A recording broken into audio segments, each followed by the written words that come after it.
Անկեղծ ասած, ես էլ այս ամբիոնին նայելով մտքով գնացել էի վերջին 7 տարիներին եւ պատկերացնում էի, թե ինչեր են տեղի ունեցել այս ժամանակաշրջանում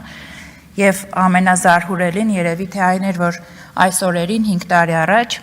մեզ այս ամբիոնից առաջարկվեց եկեք պայմանավորվենք, ինչ էլ որ լինի, մենք մեզ պարտված չենք համարելու։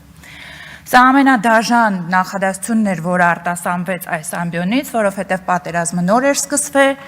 մենք բոլորս այլ իրականություն էինք պատկերացնում, հայրենասիրության մեծ ուժով միախմբված, բոլորս լծվել էինք պատերազմի։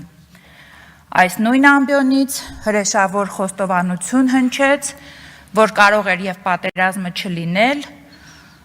արդյունքը նույնը կլիներ, բայց 5000 լուսավոր տղաները կենդանի կլինեին։ Այս նույն ամբիոնից էր, որ Շուշին դժբախտ եւ դժգույն հռչակվեց։ Հետո զարմանալիորեն 2021 թվականին այս նույն ամբիոնից ներկայացնելով կառավարության ծրագիրը խոստում տրվեց վերադարձնելու Շուշին եւ Հադրութը։ Այդ խոստմամբ ստացվեց քվեն եւ այս դահլիճում հաստատվեց կառավարության ծրագիրը։ Ես ուզում եմ, որ հստակ պատկերացնենք Հայաստանի Հանրապետության սահմանադրության պահանջները։ Նախ մի փոքր ակնարկ անենք առաջին հոդվածին, ամենակարևոր հոդվածին, Հայաստանի Հանրապետությունը ինքնիշխան, ժողովրդավար, սոցիալական, իրավական պետություն է։ Այսօր մենք ապրում ենք մի իրավիճակում, որ այս նախադասության բոլոր բառերը մեծ հարցականի տակ են։ Ինքնիշխանության մասին բնականաբար ավելորդ է խոսել, որովհետև տեսնում ենք ինքնիշխանության դրսևորումը, երբ Հայաստանը դարձել է սուբյեկտ, այլ ոչ թե միջազգային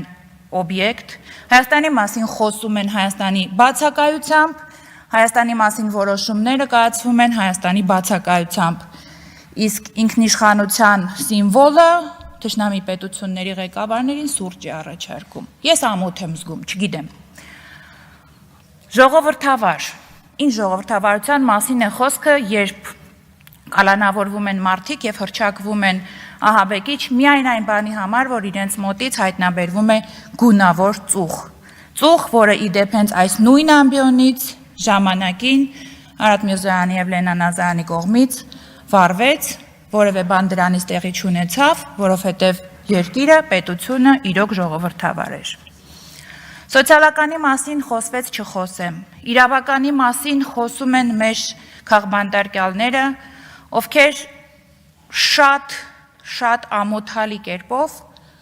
այնպիսի մարդիկ են, որ մեր մեջ պետք է ցասում առաջացնեին։ Սովորական է դառը տեսնել բարձրաստիճան հոգևորականներին կանգնած դատարանի դահլիճում։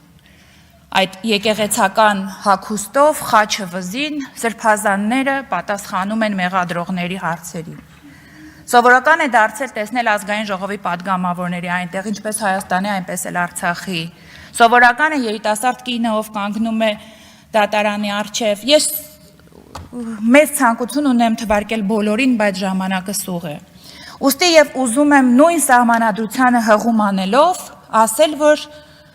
սիրելի падգամավորներ եւ ոչ այդքան սիրելի падգամավորներ, ձեր առաքելությունը, ձեր պարտականությունը եւ ձեր իրավունքը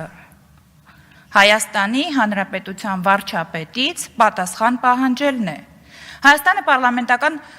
պետություն է եւ ոչ թե падգամավորն է վարչապետի մոտ աշխատում падգամավոր, այլ падգամավորն է ընտրում վարչապետին։ Այս ազգային ժողովում է ընտրվել Նիկոլ Փաշինյանը 21 թվականին վարչապետ։ Այս դահլիճում է հաստատվել նրա ծրագիրը եւ կառավարությունը հաշվետու է ազգային ժողովին։ Դրա ապացույցն է, սիրելի ժողովուրդ, այն, որ ամեն շաբաթ կա հատկացված ժամ, երբ կառավարությունը գալիս այնտեղ նստում եւ խելոք պատասխանում է ազգային ժողովի падգամավորի հարցերին։ Եվ ազգային ժողովի քաղաքական պարտականությունը եւ սահմանադրական իրավունքն է ծրագրի, կառավարության ծրագրի իր կողմից հաստատված կառավարության ծրագրի ձախողման եւ տապալման դեպքում պատասխան պահանջել եւ իրականացնել անվստահություն։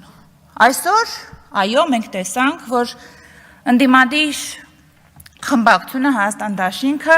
փոխանցեց իր ստորագրությունները եւ միացավ։ Ես ուզում եմ խնդրել, կարճ կլինեմ, ես ուզում եմ խնդրել քաղաքական մեծ կոնսոլիդացիայի, խորհրդարանական եւ արտախորհրդարանական ուժերի, ոչ թե փոխանցել թուղթ ասել, սա է մեր ստորագրությունները, դե աշխատեք։ Աշխատանքը պիտի լինի բոլորինս, խորհրդարանական, արտախորհրդարանական քաղաքական ուժերի, հասարակական գործիչների, բոլորի եւ պետք է հավատալ, որ կստացվի։ Ես կարծում եմ, որ մեր խնդիրներից մեկը այն է, որ մենք անverջ քննարկում ենք, անverջ ինչ-որ վտանգներ ենք տեսնում, բաներ ենք, չէ, պետք է հավատալ։ Պիտի հավատանք, որ փոխենք։